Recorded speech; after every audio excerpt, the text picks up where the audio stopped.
Very early in the morning, the chief priest with the elders, the teachers of the law, and the whole Sanhedrin made their plans, so they bound Jesus, led him away, and handed him over to Pilate. "Are you the king of the Jews?" asked Pilate. "You have said so," Jesus replied. The chief priests accused him of many things.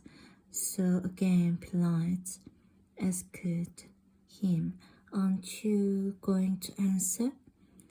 See how many things they are accusing you of." But Jesus still made no reply, and Pilate was amazed. Now it was the custom at the festival to release a prisoner whom the people requested. A man called Barabbas was in prison with the insurrectionists who had committed murder in the uprising. The crowd came up and asked Pilate to do for them what he usually did. "Do you want me to release to you the king of the Jews?" asked Pilate, knowing it was out of self-interest that the chief priests had handed Jesus over to him. But the chief priests stirred up the crowd to have Pilate release Barabbas instead. "What shall I do then with the one you call the king of the Jews?" Pilate asked them. "Crucify him." They shouted. "Why? What crime has he committed?" asked Pilate. But they shouted all the louder, "Crucify him," wanting to satisfy the crowd. Pilate released Barabbas to them.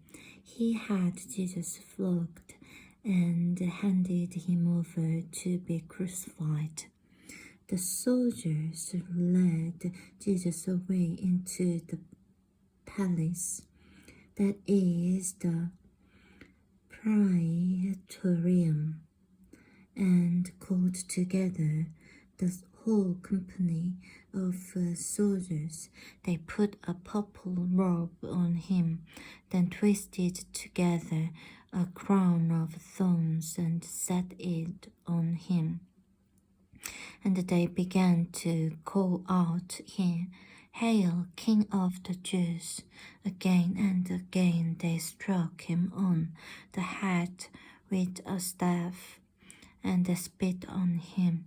Falling on their knees, they paid homage to him.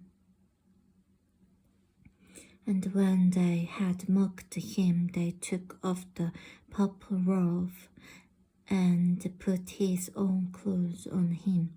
Then they led him out to crucify him.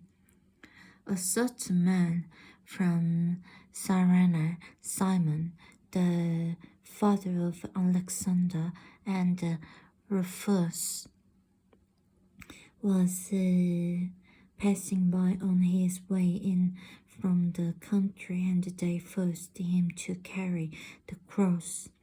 They brought Jesus to the place called Golgotha, which means the place of the skull.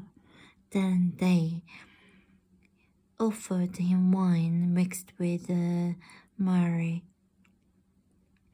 and he did not take it, and they crucified him.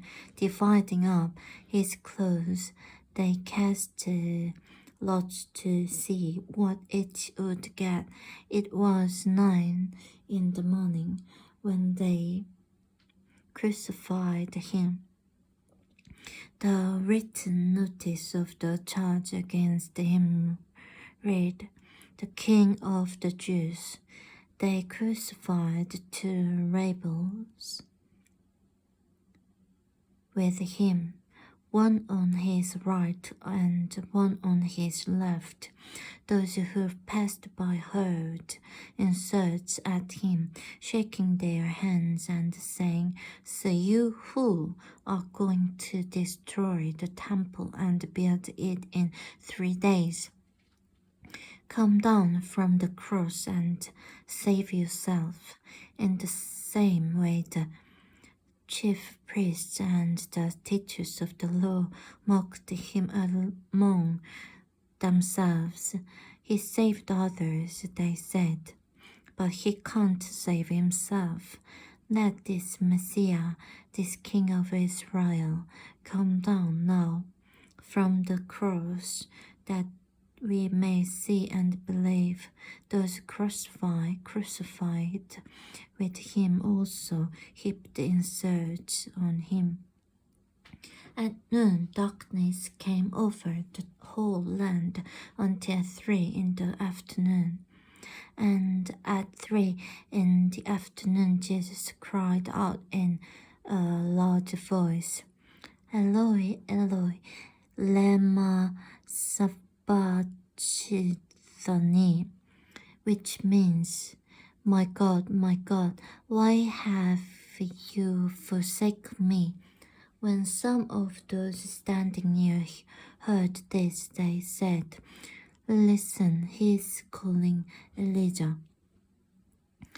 Someone ran, filled a sponge with wine vinegar, put it on a staff and offered it to Jesus to drink. "Now leave him alone. Let's see if Elijah comes to take him down," he said. With a loud cry, Jesus breathed, "He is lost." The curtain of the temple was torn in two from top to bottom, and when the centurion who stood there in front of Jesus saw how he died, he said, "Surely this man was the Son of God." Some women were watching from a distance. Among them were Mary Magdalene, Mary, the mother of James the younger, and of Joseph, and Salome. In Galilee, these women had followed him and cared for his needs. Many other women who had come up with him to Jerusalem were also there. It was a preparation day, that is, the day before the Sabbath. So as evening approached, Joseph of Arimathea, a prominent member of the council who had himself waiting for the kingdom of God, went boldly to Pilate and asked for Jesus' body. Pilate was surprised to hear that he was already dead. Summoning the centurion, he asked him if Jesus had already died. When he learned from the centurion that it was so, he gave the body to Joseph. So Joseph bought some linen cloth, took down the body, wrapped it in the linen, and placed it in a tomb cut out of rock. Then he rolled a stone against the entrance of the tomb. Mary Magdalene and Mary, the mother of Joseph, saw where he was laid.